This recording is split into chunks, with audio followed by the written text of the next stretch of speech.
Hello friends, welcome back to English with Asha ma'am. आज आपके लिए मैं एक पोएम लेकर आई हूँ जिसका टाइटल है where the mind is without fear, जो कि रविंद्रनाथ टैगोर के द्वारा लिखी गई है।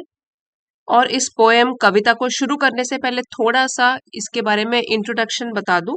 देखिए, ये जो पोएम है ये 35th पोएम 35वीं पोएम है। एक बुक जो उन्होंने लिखी थी गीतांजलि, जो कि कविताओं का संग्रह है, गीतांजलि बुक, उसकी 35वीं पोएम है जिसका टाइटल है where the mind is without fear. ये पोएम उन्होंने तब लिखी जब भारत को स्वतंत्रता नहीं मिली थी। और इस कविता में वो अपने सपने को बताते हैं कि आजाद भारत कैसा होना चाहिए और उसमें लोगों को कैसा होना चाहिए। तो आइए, बहुत इंटरेस्टिंग पोएम है, पढ़ते हैं और उसका मीनिंग समझते हैं। तो कह सकते हैं कि ये जो कविता है ये एक आदर्श दुनिया कैसी होनी चाहिए उसका एक खूबसूरत सा सपना है। Where the mind is without fear and the head is held high. पहले हम पूरी पोएम की रीडिंग कर रहे हैं। Where knowledge is free, where the world has not been broken up into fragments by narrow domestic walls, where words come out from the depth of truth, where tireless striving stretches its arms towards perfection, where the clear stream of reason has not lost its way into the dreary desert sand of dead habit, where the mind is led forward by thee into ever widening thought and action, into that heaven of freedom, my father, let my country awake, by Rabindranath Tagore. So friends, अभी पहले first two line समझेंगे। Where the mind is without fear and the head is held high. कहते हैं कि the above lines describe a place, एक ऐसी जगह का वर्णन करते हैं जहां की people are brave and not afraid, जहां के लोग साहसी हैं, बहादुर हैं और वो बिल्कुल भी डरते नहीं हैं। दे आर कॉन्फिडेंट, वो आत्मविश्वास से भरे हैं। And hold their heads high with dignity, और वो अपने सिर को गर्व के साथ ऊंचा रखते हैं, सम्मान के साथ ऊंचा रखते हैं। किसी से डरते नहीं है, झिझकते नहीं है, सिर नीचा करके नहीं चलते हैं, गर्व के साथ अपने सिर को ऊंचा रखते हैं। Where the mind is without fear and the head is held high. तो जब डर खत्म हो जाएगा तो ऑटोमेटिकली क्या होगा, हम अपने सिर को गर्व के साथ ऊपर करके घूम सकते हैं। नेक्स्ट है the knowledge, where knowledge is free means emphasises the importance of education. तो इस लाइन में जोर दिया गया है कि शिक्षा का क्या महत्व है। वेयर नॉलेज इज फ्री, शिक्षा का महत्व क्या है। And access to information for all, और सभी को शिक्षा मिलनी भी चाहिए, सबका हक होना चाहिए। शिक्षा में एक्सेस मीन्स पहुंच, सबकी पहुंच होनी चाहिए शिक्षा मिलने तक। नॉलेज शुड नॉट, जो नॉलेज है, ज्ञान है, उस पर किसी का कंट्रोल नहीं होना चाहिए, मीन्स नियंत्रण नहीं रखना चाहिए और सीमा नहीं लगानी चाहिए। Allowing everyone to learn and grow, और अगर ऐसा होगा तो हर किसी को सीखने का और आगे बढ़ने का मौका मिलेगा। सो यही मतलब है इस लाइन का, वेयर नॉलेज इज फ्री, जहां सब लोगों को नॉलेज फ्री में मिल रही है, ज्ञान मिल रहा है, उसमें कोई सीमा नहीं है, पाबंदी नहीं है, कंट्रोल नहीं है किसी एक ही वर्ग के लोगों का। अब हम नेक्स्ट टू लाइन्स करेंगे। Where the world has not been broken up into fragments by narrow domestic walls. देखिए, लाइन पोएम्स में क्या होता है, जैसे यहाँ पे लाइन फिनिश हो गई लेकिन यहाँ ना तो कॉमा है ना फुल स्टॉप है, तो उसका मीनिंग जो है वो सेकेंड लाइन में चला गया, बाय नैरो डोमेस्टिक वॉल्स। यहां तक हम इसको पढ़ेंगे, where the world has not been broken up into fragments, और फ्रैगमेंट्स का मतलब होता है सेपरेट पीसेस, अलग अलग टुकड़ों में, by narrow domestic walls. Domestic मतलब घरेलू, रिलेटिंग टू होम और the running of a household, घरेलू हो गया। और नैरो का मतलब है छोटा, नॉट लार्ज। सो इन दो लाइंस में कवि हमको यूनिटी मीन्स एकता का परिचय देते हैं, एकता के बारे में बताते हैं। वो कहते हैं कि जो आइडियल वर्ल्ड है, एक आदर्श दुनिया है, the people are not divided by societal barriers, उसमें जो लोग हैं उनमें भेदभाव नहीं है, जैसे समाज में भेदभाव किया जाता है तो वहां पे जो आदर्श दुनिया होगी वहां पे कुछ भी ऐसा सामाजिक जो भेदभाव होता है और बाधाएं होती हैं वो नहीं होती हैं। इस आइडियल वर्ल्ड में, आदर्श दुनिया में, the term narrow domestic walls does not mean literal walls. तो ये जो हमने लाइन पढ़ी थी नैरो डोमेस्टिक वॉल्स, इसका मतलब जो लिटरल मीन्स शाब्दिक मीनिंग नहीं लेना है दीवारों से, जो घर की दीवारें होती हैं उससे हम इसका मीनिंग नहीं निकालेंगे, बट द बैरियर्स, लेकिन जो बाधाएं होती हैं दैट आर क्रिएटेड, जो कि पैदा किया जाती हैं या पैदा की जाती हैं in the minds of people, लोगों के दिमागों में और लोगों के मन में, जो बैरियर्स, जो रुकावटें पैदा की जाती हैं उसकी बात हो रही है। These divisions could be due to issues like social status. अब ये जो विभाजन है, जो अलग अलग टुकड़े हैं, ये हो सकता है किसी भी रीजन, किसी भी कारण से। अब यहाँ पे कुछ कारण दिए गए हैं जैसे कि सोशल स्टेटस, सामाजिक स्थिति, फिर हो गया रिलीजन, धर्म, नेशनैलिटी, राष्ट्रीयता, और इवन फैमिली स्ट्रक्चर, और यहाँ तक कि जो परिवार की संरचना होती है उसको लेकर भी ये भेदभाव उत्पन्न हो सकते हैं। लेकिन यहाँ पे कवि ऐसे कह रहे हैं कि जो हमारा आदर्श वर्ल्ड होगा, आदर्श दुनिया होगी, वहां पे ये छोटे छोटे इश्यूज नहीं होंगे। लोगों को इन छोटे छोटे इश्यूज में इसकी वजह से विभाजित नहीं किया जाएगा, बांटा नहीं जाएगा। नेक्स्ट लाइंस करते हैं। Where words come out from the depth of truth, where tireless striving stretches its arms towards perfection। Tireless इसका मतलब होता है बिना थके हुए, ठीक है। स्ट्राइविंग हो गया बहुत ज्यादा परिश्रम करना, putting in a lot of effort, किसी चीज को पाने के लिए अथक प्रयास करना, बहुत परिश्रम करना, स्ट्राइविंग। और स्ट्रेच होता है फैलाना।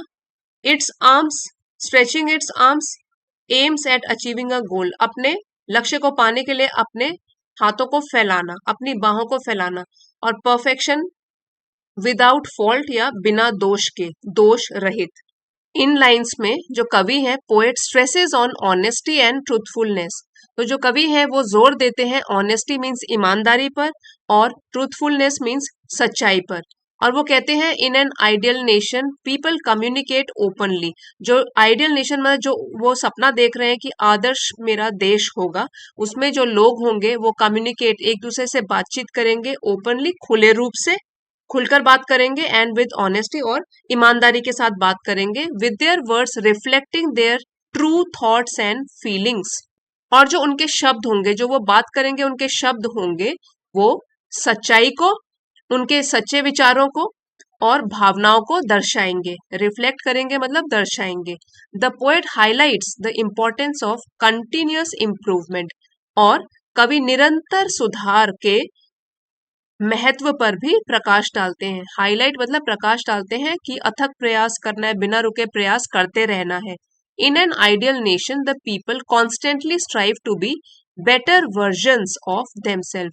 तो ये जो आदर्श देश होगा मेरा, उसमें जो लोग होंगे वो हमेशा कॉन्स्टेंटली लगातार प्रयास करते रहेंगे कि वो बेटर वर्जन्स ऑफ देमसेल्फ, कि वो जैसे हैं उससे और भी बेहतर रूप का बन जाएं, ठीक है। अपना जैसे भी हैं अभी उससे और बेहतर बन जाएं, बोथ इंडिविजुअली एंड कलेक्टिवली, व्यक्तिगत रूप से भी और सामाजिक रूप से भी।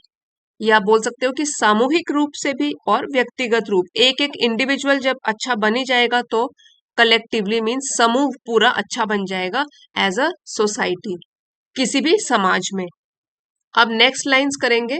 Where the clear stream of reason has not lost its way into the dreary desert sand of dead habit. पहले इसमें डिफिकल्ट वर्ड्स कर लेते हैं। स्ट्रीम छोटी सी नहर, छोटी नदी। ड्रीयरी मतलब डिप्रेसिंग एंड बोरिंग। डिप्रेसिंग उदास करने वाला, बोरिंग हो गया उबाऊ काम। डेड हैबिट का मतलब है old traditional rituals and customs that are harmful.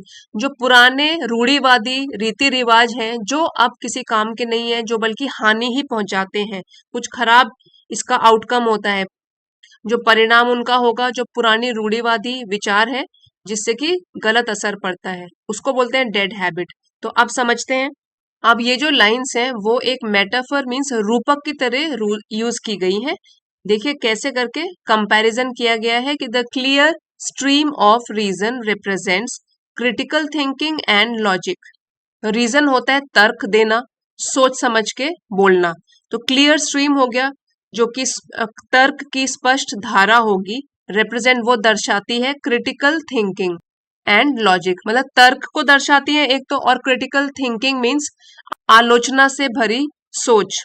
और इसका मतलब ये है कि किसी भी चीज को आंखें बंद करके नहीं मानना है, अपना दिमाग लगाना है, रीजन तर्क को समझना है, और तब अगर खराब चीज है तो उसको मत मानिए, और अगर वो पॉजिटिव है, सकारात्मक चीज है, तो उसमें हम मान सकते हैं। तो क्रिटिकल थिंकिंग मीन्स आलोचना वाली सोच और तर्क वाली सोच।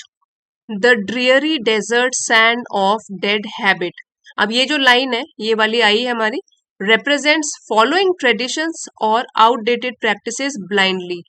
डेड हैबिट हो गया मृत आदत, कोई आदत जो कि मर चुकी है, और है ड्रियरी डेजर्ट। यहाँ ये बोलना चाहते हैं कवि कि जो पुराने रीति रिवाज हैं या पुरानी परंपराएं हैं, उनका अनुसरण हमको ब्लाइंडली आंखें बंद करके नहीं करना है। The poet wants to say that members of an ideal society use logic and reason and do not blindly follow the old traditions। तो कवि कहना चाहते हैं कि जो ये आदर्श समाज होगा, जो मेरा आदर्श देश होगा, तो उसके जो सदस्य होंगे वो तर्क यूज करेंगे, आंखें बंद करके अपनी पुरानी परंपराओं को उसका पालन नहीं करेंगे, अपनी सोच का इस्तेमाल करेंगे। ऐसा होना चाहिए मेरा आदर्श Bharat, ideal society. Next lines करते हैं। Where the mind is led forward by thee into ever widening thought and action. देखिए लीड का पास्ट टेंस हो गया लेड, ले जाया जा रहा है, फॉरवर्ड आगे, और दी यहाँ पे लिखा है, दी का मतलब है यू, आप। अब हम इसको मान सकते हैं जैसे कि भगवान या फिर कोई हायर पावर, कोई बहुत बड़ी शक्ति जो हमको गाइड करती है, हमारा मार्गदर्शन करती है। Ever widening means for ever broadening one's outlook, जो हमारा नजरिया है देखने का, तो वो हमेशा ही बढ़ता रहे, चौड़ा होता रहे, फॉर एवर हमेशा, और ब्रॉडन मतलब विस्तार होता रहे उसका। आउटलुक हो गया हमारा नजरिया। Our minds should be led by God और the author is directly talking with God. तो यहाँ हम कह सकते हैं कि जो लेखक हैं, कवि हैं, वो सीधे ही भगवान से बात कर रहे हैं, या तो वो कह रहे हैं कि हमारा जो दिमाग है, हमारा मन है, उसको हमेशा भगवान को उसका नेतृत्व करना चाहिए, उसको आगे ले जाना चाहिए, उसका मार्गदर्शन करना चाहिए। When the mind is pushed forward by the guiding force, जब हमारे दिमाग को आगे बढ़ाया जाता है या धक्का दिया जाता है, पुश किया जाता है आगे बाय द गाइडिंग फोर्स, ईश्वर के द्वारा, इट एक्सप्लोर्स न्यू आइडियाज। तो नए नए विचार उत्पन्न होते हैं, expands it's understanding of the world, दुनिया भी हमको समझ में आती है। सो बोल सकते हैं कि दुनिया की जो समझ है वो भी एक्सपैंड और विस्तृत होती है, उसमें और बढ़ोतरी होती है। एंड ब्रॉडन्स इट्स पर्सपेक्टिव्स, और जो हमारा नजरिया होता है दुनिया को देखने का, लोगों को समझने का, उसमें भी विस्तार होता है। This broadened knowledge translates into more meaningful and effective actions that contribute to a better society. तो अगर हमारे ज्ञान का इतना विस्तार हो जाएगा, ब्रॉड हो जाएगा, इतना नॉलेज जो है वो विस्तृत हो जाएगी, तो तब क्या होगा, translates into more meaningful and effective actions. तो जो भी हमारे कार्य होंगे, ठीक है, काम को करने का तरीका होगा, वो और भी मीनिंगफुल और भी सार्थक बन जाएंगे, और उसकी वजह से contribute to a better society, जो एक बेहतर समाज के लिए हमारा योगदान होगा। तो अगर हमारा विस्तृत ज्ञान अधिक सार्थक और प्रभावी कार्यों में परिवर्तित हो जाता है, बदल जाता है, तो जो समाज होगा वो भी और बेहतर होगा, बेहतर बनेगा। जब समाज में रहने वाले लोगों में और भी अच्छी समझ आ जाएगी, तो निश्चित रूप से समाज और भी बेहतर बनेगा। अब हम पोएम की नेक्स्ट लाइन करते हैं। Into that heaven of freedom my father let my country awake. तो जैसे कि आपको शुरू में बताया था कि जब भारत स्वतंत्र नहीं था, उस टाइम पे ये कविता लिखी गई थी। तो लास्ट लाइन में कवि कहते हैं, into that heaven of freedom my father let my country awake. तो हेवन ऑफ फ्रीडम का मतलब है कि condition of total freedom of good thoughts, good words, good deeds. while respecting those of others। इसका मतलब है कि ऐसी कंडीशन, ऐसी स्थिति उत्पन्न करना जिसमें कि पूरे स्वतंत्रता हो। अब स्वतंत्रता सिर्फ ये नहीं है कि आने जाने की स्वतंत्रता या कि हमारे ऊपर कोई रूल नहीं कर रहा, शासन नहीं कर रहा, वो नहीं। गुड थॉट्स, हमारे विचार अच्छे हों, हमारे बोलचाल अच्छे हों दूसरों के प्रति, और हमारे काम अच्छे हों, डीड्स अच्छे हों, ऐसी हमको स्वतंत्रता मिले। While respecting those of others, और दूसरों की स्वतंत्रता की भी हम रिस्पेक्ट करें, उसका भी आदर करें। इसको कह रहे हैं हेवन ऑफ फ्रीडम, स्वतंत्रता का स्वर्ग। अब इसकी एक्सप्लेनेशन एक बार देख लेते हैं। This line is a plea और प्रेयर, तो ये तो एक प्रार्थना है, ये लास्ट वाली लाइन एक प्रार्थना के रूप में की गई है। Father again reinforces the possible interpretation of a divine force, तो यहाँ पे फादर कह सकते हैं भगवान के लिए यूज किया गया है। ये या तो बोल सकते हैं कि ऐसी शक्ति के लिए जो हमारा हमेशा मार्गदर्शन करती है और एक दैवीय शक्ति होती है, डिवाइन फोर्स, दैवीय शक्ति या पावर होती है। लॉन्ग्स फॉर मतलब किसी चीज की चाह करना, तो जो पोएट है, कवि है, वो चाह कर रहे हैं, चाह रहे हैं अपनी कंट्री इंडिया के लिए to wake up and achieve this state of freedom, कि जब वो जगे उठे, जब उसको स्वतंत्रता मिले तो वो पाए इस तरीके की असली स्वतंत्रता, ऐसी स्थिति जहां पर लोगों का तन मन एक दूसरे के लिए साफ हो और बिल्कुल फ्री हो। A heaven where people have dignity, knowledge and power, एक ऐसा स्वर्ग जहां पर लोगों के पास हो एक दूसरे के लिए सम्मान, नॉलेज है ज्ञान और शक्ति। तो भगवान से यही प्रार्थना करते हुए बोल रहे हैं कि हे भगवान, जब भी मेरा देश जो है स्वतंत्र हो, वेकअप, जब वो उठे तो वो इस तरीके की स्वतंत्रता पाए, ऐसी स्थिति जिसमें कि सब लोगों के पास सम्मान है, ज्ञान है और अपनी शक्ति है, और दूसरों के प्रति भी सम्मान है। अब एक बार जो भी डिफिकल्ट वर्ड्स आए पोएम में वो रिवाइज कर लेते हैं, उसके बाद एक बार आपको मैं हिंदी में पूरा का पूरा मीनिंग बता दूंगी। माइंड मीन्स मन, फियर डर, हेड सिर, हेल्ड हाई सिर ऊंचा रखना गर्व के साथ, नॉलेज ज्ञान, फ्री स्वतंत्र, ब्रोकन अप टूटना, फ्रैगमेंट्स टुकड़े टुकड़े, नैरो संकीर्ण बिल्कुल तंग, डोमेस्टिक वॉल्स घरेलू दीवारें, लेकिन यहाँ पे जैसे बताया था कि घर की दीवार की बात नहीं कर रही, दिमाग के दीवारों की बात करी है यहाँ पे। वर्ड्स शब्द, डेप्थ गहराई, ट्रूथ सत्य, टायरलेस स्ट्राइविंग बिना थके हुए प्रयास, स्ट्रेचेस फैलाना, परफेक्शन पूर्णता के साथ बिना किसी दोष के, क्लियर स्ट्रीम स्पष्ट धारा, रीजन तर्क सोचने का तरीका, लॉस्ट इट्स वे रास्ता खोना, फिर है ड्रियरी डेजर्ट सूना रेगिस्तान, सैंड रेत, डेड हैबिट मृत आदत, लेड फॉरवर्ड आगे बढ़ाना, एवर वाइडनिंग हमेशा विस्तार होता रहा, थॉट विचार, एक्शन काम करना, हेवन स्वर्ग, फ्रीडम स्वतंत्रता, फादर पिता, कंट्री देश और अवेक जागना। आप एक बार हिंदी में भी पढ़ लेते हैं, पूरी की पूरी पोएम का शॉर्ट में पूरी समरी पढ़ लेते हैं। यह कविता एक आदर्श दुनिया का खूबसूरत सपना है जो कि रविंद्रनाथ टैगोर ने लिखा था एक कविता में। कवि ऐसे देश की कल्पना करता है जहां लोग बहादुर हों और स्वतंत्र रूप से अपनी सोच रखते हों, सभी को वो ज्ञान, वो नॉलेज प्राप्त करने का अवसर मिले, मौका मिले जो वे चाहते हैं।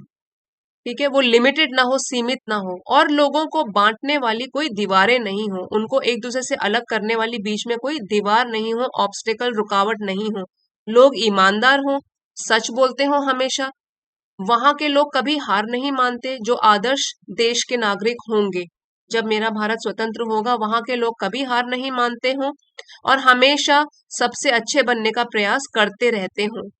वे केवल पुरानी परंपराओं का पालन करने के बजाय स्पष्ट और तर्क वाली सोच का इस्तेमाल करते हो। ठीक है, आंखें बंद करके पुरानी रूढ़िवादी विचारधाराओं को फॉलो ना करते हो, अपने दिमाग का इस्तेमाल करें और तर्क भी लगाएं और अपनी ही अलग सोच का इस्तेमाल करते हो, ऐसी दुनिया हो। कवि आशा करता है कि ईश्वर उसके देश को इस आदर्श स्थान बनाने में मदद करेगा। भगवान मदद करेगा और एक स्वतंत्रता की भूमि जहां हर किसी का मन और आत्मा सचमुच ऊंचाइयों को छू ले, वैसे भारत को रोशन करेगा। तो वैसा होगा उनका स्वतंत्र भारत। आई होप फ्रेंड्स आपको ये पोएम समझ आई होगी और अच्छी भी लगी होगी, आपने कुछ नया सीखा होगा। पोएम पसंद आई है और ये वीडियो अच्छा लगा है तो प्लीज लाइक शेयर और सब्सक्राइब जरूर कीजिएगा। Happy Independence Day to everyone.